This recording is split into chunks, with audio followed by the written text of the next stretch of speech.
ప్రైజ్లో దేవుని నామమునకు మహిమ కలుగును గాక. సర్వాధికారి అయిన యేసయ్య నామం పేరిట మీ అందరికీ ప్రత్యేకమైన వందనాలు తెలియజేస్తూ ఉన్నాను. ప్రార్థన.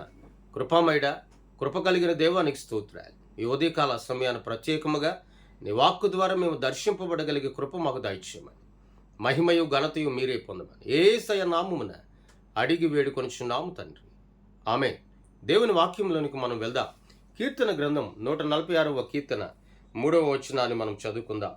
రాజుల చేతనైనను నరుల చేతనైనను రక్షణ కలుగదు, వారిని నమ్ముకొనకుడి. అంటే ఈ రోజున ఈ ఉదయకాల సమయాన్ని ఈ వాక్యం ద్వారా మనము ఈ భాగమును ధ్యానం చేద్దాం.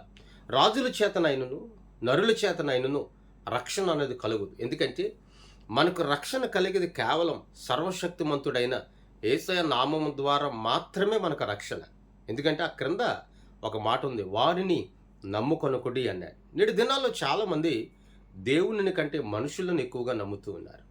చాలామంది దేవునిని కంటే, దేవుని వాక్కు కంటే, ఆయనలో ఉన్న మహత్యము కంటే ఆచారాలను ఎక్కువ నమ్ముతూ ఉన్నారు. చాలామంది దేవునిని కంటే, దేవుణ్ణి ఆరాధించుట కంటే మూఢనమ్మకములను ఎక్కువగా నమ్ముతూ ఉన్నారు. చాలామంది దేవుని కంటే, దేవుని నామమును స్తుతించుట కంటే లోక సంబంధమైన వాటి మీద నమ్మిక ఎక్కువగా ఉంచుతూ ఉన్నారు.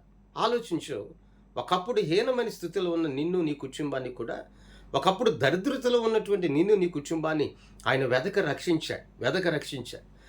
రక్షించిన తర్వాత నువ్వు స్థిరపరచబడ్డావు, దీవించబడ్డావు, ఆశీర్వదించబడ్డావు. మంచిది. మరి ఈ రోజున మరలా ఎందుకు లోకం వైపు తిరుగుతూ ఉన్నావు? ఎందుకు లోకాన్ని నమ్ముతూ ఉన్నావు? జక్కయ్య ఒకప్పుడు లోకంలో ఉన్నాడు. యేసుక్రీస్తు ప్రభుల వారు వచ్చాడు, నీ ఇంటికి రక్షణ వచ్చింది. నిజమే, అతడు రక్షింపబడిన తర్వాత, మారు మనసు పొందిన తర్వాత, అన్నిటిని విడిచిపెట్టిన తర్వాత తిరిగి మరలా వాటి వైపు ఏనాడు మరలలేదు.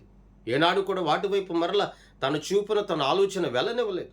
ఈ రోజున నీ భక్తి కలిగిన జీవితాన్ని కాపాడుకొనగలిగే భక్తి నీలో ఉండాలి. నమ్ము దేవుని వాక్యాన్ని, నమ్ము ప్రార్థనలో మహత్తరమైన శక్తి ఉందని, నమ్ము ఆయన యొక్క సన్నిధిలో నిత్యమైన సంతోషము దొరుకుతుందని, నమ్ము ఆయన సన్నిధిలో నిత్యము సుఖము కలదని నమ్ము. అప్పుడే దేవుని కృప ద్వారా నువ్వు దీవించబడగలవు, ఆశీర్వదించబడగలవు. ప్రియ దేవుని బిడ్డ, ఈ రోజున ఈ ఉదయకాల సమయాన్ని వారిని నమ్ముకొనకుడి అన్నాడు. మరి నువ్వెవరు నమ్ముతూ ఉన్నావు? ఇంకా ఎవరి మీద నువ్వు నమ్మిక కలిగి ఉన్నావు? సొంత రక్షకుని విడిచిపెట్టి, నిజదేవుని విడిచిపెట్టి, నిన్ను అన్ని సమయ సందర్భాల్లో నిన్ను ప్రేమించి, అన్ని సమయ సందర్భాల్లో నిన్ను ఆదరించి, రక్షించి, తెగులు వచ్చినా, లేకపోతే సుడిగుండాలు ఎదురైనా, బలహీనతలు ఎదురైనా, ఎన్ని ఎదురైనా వాటన్నిటి నుండి కూడా నిన్ను తప్పించుచూ ఉన్నటువంటి దేవుని విడిచిపెట్టి, దేవుని కృపను విడిచిపెట్టి, దేవుని మహిమను విడిచిపెట్టి ఎందుకు లోకము నమ్ముతూ ఉన్నావు? ఇంకా వాక్యములు అంటాడు, వారిని నమ్ముకొనకుడి, వాటిని నమ్ముకొనవద్దు. ఎందుకంటే ఆయన మీద నువ్వు విశ్వాసం ఉంచితే, ఆయన ఎడల నువ్వు నమ్మిక కలిగి జీవిస్తే, ఆయన ఎడల విశ్వాసం కలిగి నువ్వు నడిపించబడితే నీ జీవితమును దేవుడు ఆశీర్వాదకరంగా మారుస్తాడు. ఇంతకాలం లోకము నమ్మేమో, వాటిని విడిచిపెట్టు.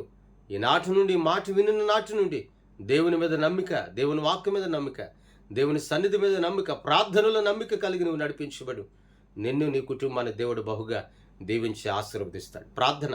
కృపామయడానికి స్తోత్రాలయ్యా, ఆశ్చర్యకరడానికి స్తోత్రాలు. ఆశ్చర్యకరమైన నీ కృపను బట్టి నీకు వందనాలు. వినిన ప్రతి మాట మా హృదయాలలో నీరుకట్టు ఫలించునుగాక. తోడయుండండి, ఆదరించండి, బలపరచమని యేసయ్య నామమున అడుగుచున్నాము తండ్రి.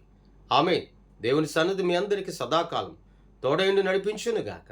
ఆమేన్. మీ అందరికీ వందనాలు తెలియజేస్తాను.